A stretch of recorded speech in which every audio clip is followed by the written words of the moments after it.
we've talked about the fact that ionic bonds are really strong. They're held together by the strong attraction of oppositely charged ions.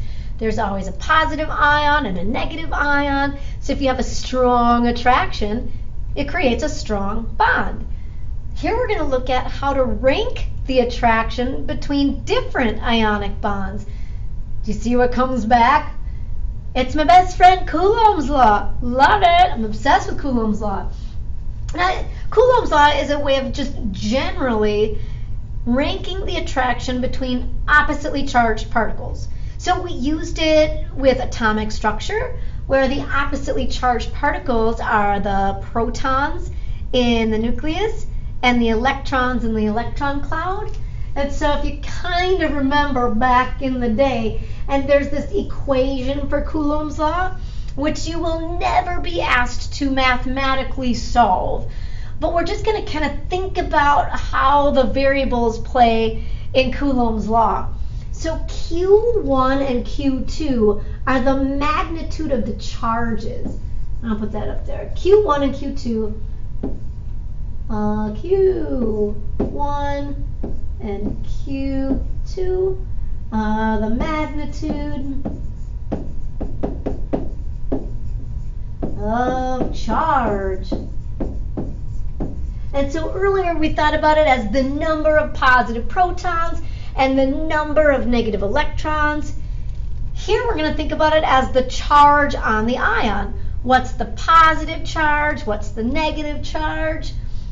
And then on the bottom, d squared is distance. And so they kind of mention it up on top, but d is going to be distance. When we were doing atomic structure, it was like the distance between the nucleus and the electron cloud, or the outer valence electrons. And we were looking at like how many energy levels. That affected distance in the denominator.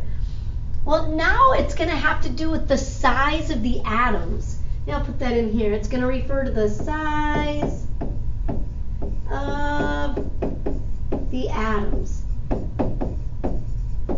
And technically, we're going to measure it as the distance between the two ion centers.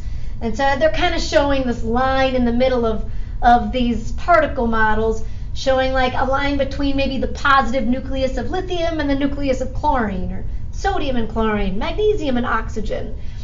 It's the distance between the two ion centers, or the distance between the two nuclei, but it's affected by the size of the atoms.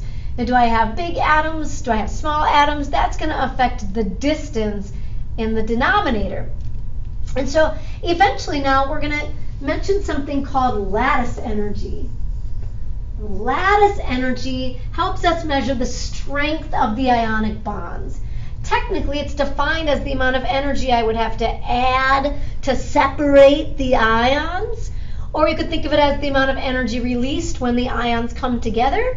It's the same value. When ions come together, energy is released. When you want to break apart ions, you have to add energy. Kind of like the whole atomic structure thing too. Like if I was gaining electrons, if I'm putting electrons into the outer shell, then energy is released. But if I want to remove electrons, if I want to break apart electrons from an atom, I have to add energy. It's kind of the same thing here with making bonds and breaking bonds. When you make a bond, energy is released, but if you want to break the bond, then you have to add that energy back. And so the more lattice energy we would have, the higher this F, force of attraction, ends up being, the more energy released when the bond forms, the more energy I'd have to add if I want to break the bond. And so the number one thing we look at is magnitude of charge. That's always going to be the first thing I look at. So this is going to be like number one variable. So we're going to look at the charge of the ions. For example, sodium and chlorine. Sodium ions are +1, chlorine ions are -1. And again, sometimes they just show like a little plus or minus when it means just one, like +1 or -1. And so they're showing that down here. the charge on the ions, +1, -1. But in something like magnesium oxide, I've got +2, -2. If you have higher charges means stronger attraction. Stronger attraction means that the bond is stronger. More energy is released when the bond forms. I'm going to have to add more energy to break the bond in magnesium oxide versus something like sodium chloride. It's always the number one thing I look at. The numerator, the magnitude of the charge. If you have +2s, +3s, -2s, -3s versus like +1s and -1s, stronger or higher charges will mean a stronger attraction, stronger bond.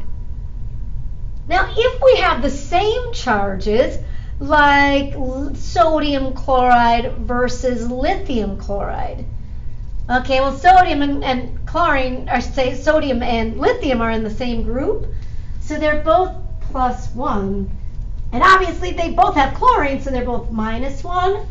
So now you're like, oh man, charges are the same. So then the second factor we looked at is distance. Number one factor, magnitude of charge. Look at the magnitude of the charge first.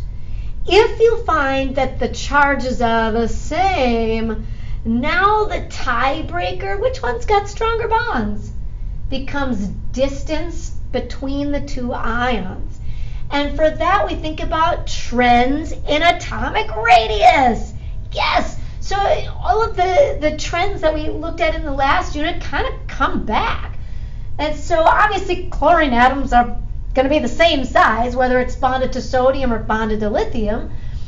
But if I think about the arrangement of lithium versus sodium on the periodic table, lithium only has electrons distributed amongst 2 energy levels, but sodium has electrons distributed amongst 3 energy levels. So sodium atoms and sodium ions are going to be a little bigger, and they're trying to show that with this distance measurement in units of picometers. So here they're showing the distance between the two ion centers. That's this measurement here, like nucleus to nucleus. Now, I'm never going to make you deal with these measurements. Like, obviously, you don't have to know the size in picometers of these different atoms or ions. We're just going to rank the size by knowing periodic trends. I just know that lithium is smaller than sodium by knowing my trends on the periodic table. Now, this measurement kind of confirms that, but can you kind of see that they drew the lithium to be smaller than the sodium? And so now think about it. If the ion is smaller, it means that the nucleus of lithium is going to be closer to the electrons of chlorine. And we want these electron clouds to become close to each other so we can transfer the electron. And so if I've got smaller ions, the attraction is going to be stronger, just because the ions are going to be closer to each other. The positive nucleus of lithium is closer to the negative electrons of chlorine. And if I can get them closer to each other, then it's easier to transfer that electron and make the bond. And so it's the second thing we look at. We want small ions. That's going to create a stronger attraction where the nuclei and the electrons can be closer to each other. And if I think about how that plays into this Coulomb's law equation, if you're kind of into the math, well, distance squared is in the denominator. And so, yeah, if I want the force of attraction, F, to be a larger value, I want a larger force of attraction, well, then I either want big numbers on top, I want big numbers in the numerator, which means I want high charges, or I want small numbers in the denominator. I want small distances between the atoms or ions, which means I want little atoms. Little atoms are going to be able to tuck really close to each other, and the attraction is just going to be stronger. Ah, cool. So here when we kind of compare all three of them, the winner here, the strongest of all three, would be the magnesium oxide, right? That between the sodium chloride and the lithium chloride, well, the lithium chloride is going to have the smaller atom, but then between magnesium oxide and lithium chloride, I've got stronger charges. So of these, the strongest bonds should be in the magnesium oxide. But that's how I would rank the two variables. Number one, magnitude of charge. If you've ever got higher charges, it's always going to create a stronger ionic bond. If you've got the same charges, then we look at the size of the atoms, and we want small atoms. So for example, if I look at number 7, matter and energy, explain how you would expect the strength of the ionic bonds in potassium bromide to compare with that of the bonds in lithium bromide. Okay, well, let's think about it. They both have bromine, and then there's potassium and there's lithium. Well, potassium and lithium are in the same group. And so if I think about like the maybe electron configuration, lithium, 1s2, 2s1. Oh, okay, so right now lithium only has one valence electron. Kind of map that out. I want to kind of predict the bonding. There's only one little electron in lithium. Bromine, oh my gosh, bromine's going to be huge, right? Let's say I do the noble gas shortcut. So bromine's got 35 electrons, but I could go backwards to argon. That shortens it up by 18, and then I can just go 4s2, 3d, get out of there. No, 3d10, 4p, 1, 2, 3, 4, 5. Now valence electrons are the electrons in the outermost energy level. So it's all of these electrons in the 4th energy level. So there's 7, just like with any halogen. So bromine would have 1, 2, 3, 4, 5, 6, 7. And now I can kind of predict the bond, right? That it's more likely that lithium's going to just lose this 1 electron and bromine would gain 1. Well, that's going to create charges. So the lithium that loses the electron will become +1, and the bromine will become charged -1. Now it's going to be really similar with potassium, right? And potassium is in the same group as lithium.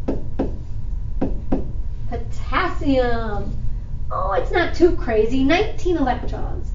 1s2, 2s2, 2p6, 3s2, 3p6 gets me to 18 argon. And then I just need one more, 4s1. So yep, the 4th energy level is the highest, and there's only 1 electron. So potassium would kind of do the same thing. It would have 1 valence electron, or 1 dot, and bromine would have 7. 2, 3, 4, 5, 6, 7. And so yeah, potassium's just going to lose that 1. He's going to give it to bromine, and I would create the exact same charges. The potassium would lose an electron to be a +1 ion. Bromine will gain an electron to become a -1 ion. Okay, so when I compare the strength of the bonds, the number one thing I look at, magnitude of charge. They're the same. They're exactly the same, right?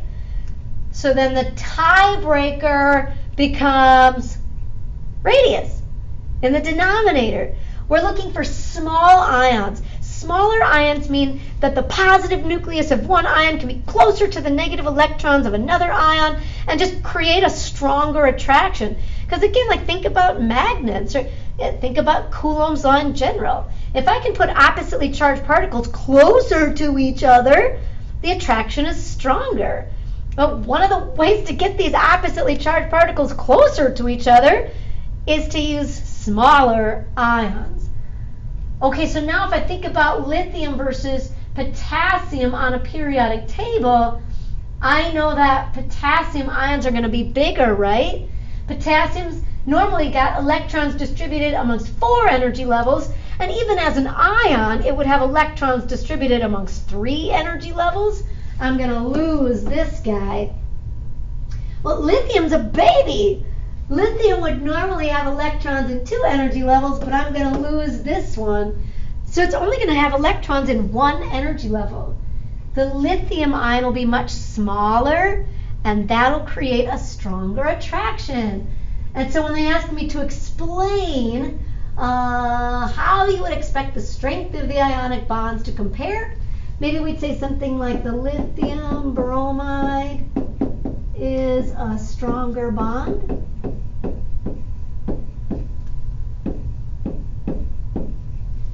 And maybe I could explain those 2 factors. Same charges, which is always the number one thing I look at. If one of these would have been a +2 or like a -2, then that's the winner. But then we could say lithium is a smaller atom. So charged ions will be closer. And when they're closer, that equals a stronger attraction, right? And if there's a stronger attraction, then it means a stronger bond. I'm going to have to add more energy to break the bond.